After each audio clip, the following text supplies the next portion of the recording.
Pourquoi les affirmations positives ne marchent pas toujours? Même si on aimerait, vraiment on aimerait.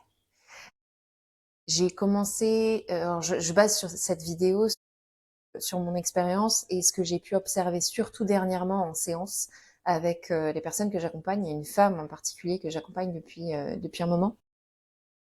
Et il y a eu une prise de conscience que j'avais très envie de vous partager, liée en fait aux affirmations positives. Donc les affirmations positives, ça fait partie du grand monde du développement personnel dans lequel j'ai plongé il y a au moins 15 ans. Donc je l'ai quand même exploré de fond en comble et maintenant, même si ce terme est un petit peu galvaudé malheureusement, c'est quelque chose que j'incarne dans ma vie en fait de tous les jours. De plus, j'ai envie de dire de développement personnel, c'est du travail sur soi, d'observation de soi, d'introspection et d'évolution, d'être une meilleure version de moi-même, une meilleure personne pour moi et pour les autres. Voilà. Donc, les affirmations positives, ça a évidemment fait partie des choses que j'ai expérimentées, surtout au tout début de mes explorations en développement personnel. Après, même après les avoir répétées tous les jours pendant 21 jours, chaque matin, comme une bonne élève, il y en a quand même pas énormément qui ont fait leur taf. Et je fais cette vidéo pour vous déculpabiliser. C'est pas que vous faites mal, c'est pas que c'est nul, que ça marche pas. En fait, au mieux, ça ne fait rien, mais au pire, on se sent un peu nul ou on pense qu'on a quand même un peu mal compris l'exercice ou mal fait, ou qu'on est plus cassé que les autres. Et ce que j'ai identifié dernièrement, c'est que le piège des affirmations positives qu'on peut trouver dans 1 milliard de livres, 1 milliard de vidéos YouTube, dans les applis de méditation, etc., c'est que ces affirmations, elles sont, pour moi, le premier problème, il est là, c'est qu'elles sont trop générales, trop vagues pour que ça nous parle. Elles sont trop vagues parce que, évidemment, que tout le monde veut être plus épanoui, recevoir l'abondance, plus en meilleure santé, avoir de l'énergie, se sentir sexy, se sentir sensuel, se sentir trouver l'amour de sa vie, être heureuse en couple, tout un tas de choses, ou être épanoui professionnellement, avoir du succès. Voilà, tout ça, évidemment, c'est ce qu'on veut. C'est ce que tout le monde veut. Ok? Mais se répéter, je reçois l'abondance, je suis en pleine forme, ou j'attire l'amour de ma vie. Bah, je sais pas vous, mais moi, ces phrases, pour moi, elles ont toujours été beaucoup trop larges pour que ça me parle vraiment à moi. Donc ça, c'est le premier truc, c'est d'oublier que on est une personne qui est unique, avec une histoire unique et avec un passé unique. Et donc le deuxième layer en fait en dessous de ça, c'est que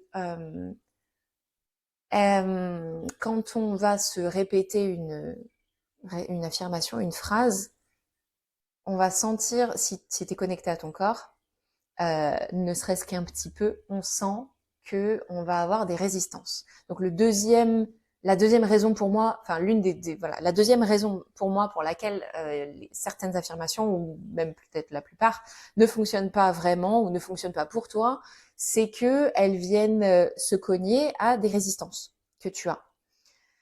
Donc par exemple, si je prends,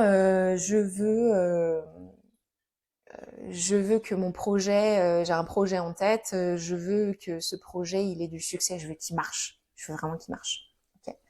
Donc, je veux le succès voilà, si je suis descendue du général au un peu plus spécifique, mettons, que j'arrive à le rendre un petit peu plus spécifique. Donc, c'est pas, je veux le succès, c'est que je veux le succès dans mon projet. Voilà, je veux que mon projet, il ait du succès. Et si je me répète ça et je me connecte un petit peu à mon corps et que je sens que il y a le corps, quand il y a une résistance, le corps il fait il y a une contraction. Pour moi, par exemple, c'est plus au niveau de ma cage thoracique. Il y a un truc presque derrière les omoplates qui se tend un petit peu, comme les muscles qui se saisissent là.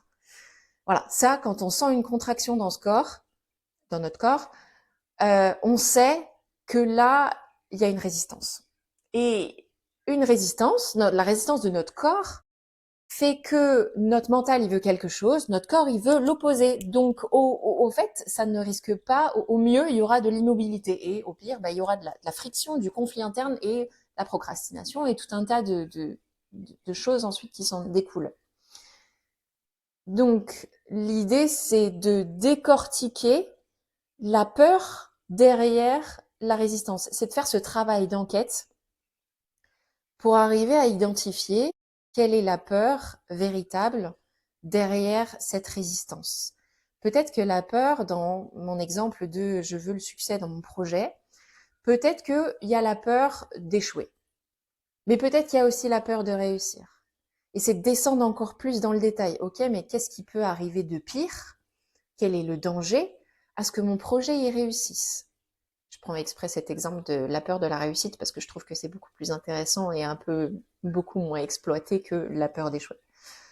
Donc j'ai peur de réussir. Pourquoi? Parce que ça va changer ma vie de telle et telle manière. Ok. Donc de quoi j'ai vraiment besoin pour pouvoir me sentir ensuite en sécurité dans cet objectif que j'ai vraiment envie d'accomplir dans ma vie, par exemple.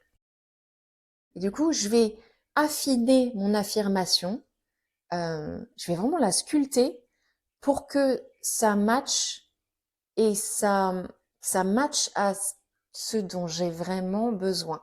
Je prends le temps de choisir mes mots parce que c'est vraiment subtil et c'est de l'ordre du sensoriel. C'est pas évident de poser des mots mentaux sur quelque chose qui se passe dans le corps.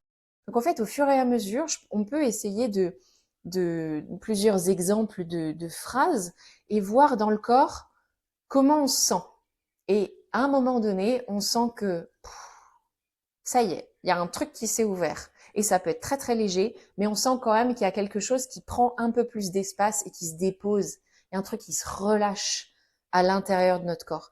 Et c'est là qu'on voit vraiment que notre affirmation, elle agit comme une clé et qui rentre parfaitement dans la serrure de la prison de nos peurs et de nos croyances limitantes et de nos résistances.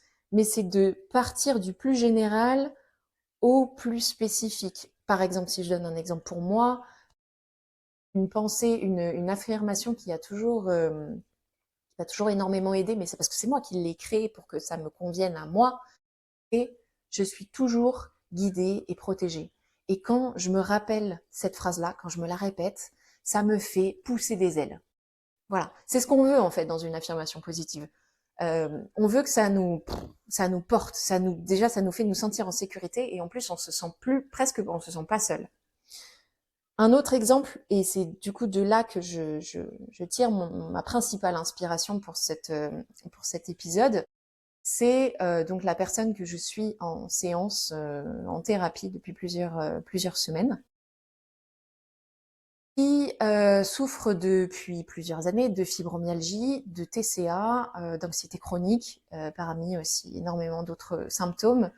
Et c'est hyper compliqué pour elle de se sentir à l'aise dans sa vie. Donc évidemment qu'elle veut avoir plus de créativité, elle veut se sentir en confiance, elle veut arriver à aller dans des milieux sociaux en se sentant elle-même. Voilà, ça c'est ce que un peu tout le monde veut. Sauf que lui, la bassiner avec des affirmations positives comme je me sens confiante, je me sens à l'aise dans un milieu social, je développe ma créativité, eh ben, c'est comme essayer d'utiliser une clé qui rentre pas dans cette serrure. C'est pas la bonne clé. Donc, on est descendu vraiment, et puis je la suis en thérapie, donc évidemment que on est allé ensemble, en fait, au cœur d'un événement traumatique, particulièrement traumatique qu'elle a vécu dans son enfance, où elle a vécu une impuissance totale. Le powerlessness, vraiment cette impuissance qui a créé au fur et à mesure des années la croyance limitante, je ne suis pas capable, j'y arriverai jamais. Cette croyance, au fur et à mesure, elle s'est fusionné avec son identité. Maintenant, elle pense que son identité elle-même en tant que personne, c'est une personne qui arrive à rien, qui n'y arrivera jamais et qui n'est pas capable.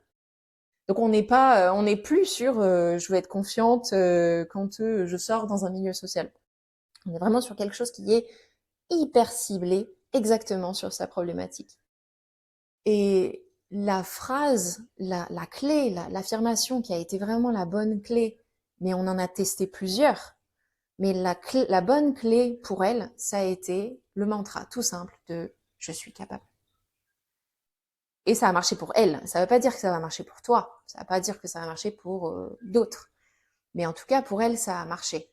Et pour elle, elle me l'a dit, c'est la première fois, après plus de 10 ans de thérapie, de programmes, d'exercices, voilà, des centaines presque, un peu moins d'une centaine de choses qu'elle a essayé pour pouvoir guérir.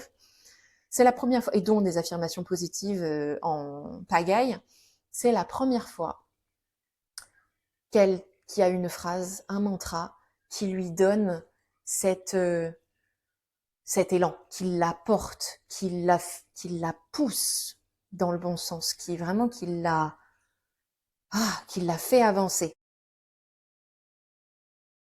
Donc, pour moi, en résumé, c'est pas que les affirmations positives ne fonctionnent pas, c'est que si on s'arrête juste au niveau superficiel en haut de se répéter pendant 21 jours tous les matins, j'attire l'abondance et je suis en confiance et j'attire l'amour,